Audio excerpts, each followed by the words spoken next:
Timbang lepas tu akak masakkan. Semua dah siap masak. Jemput datang, jemput tengok. Hari ni Cengkerang Seafood Bucket ada small event restoran di Melaka. Jalan Tun Ali macam Nabila Razali. Alah, macam Nabila Razali. Alah. Kak ni buffet ke apa? Buffet tapi bayar ikut timbang. Kita timbang 100 gram RM7.8. Untuk weekend RM8.8. Hari ni weekend RM8.8. Timbang lepas tu akak masakkan. Semua dah siap masak.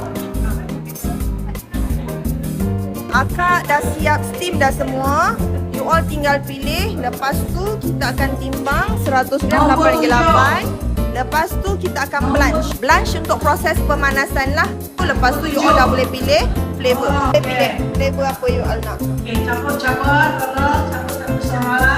Okay, jelas tak? Jemput datang you all. Restoran di Melaka.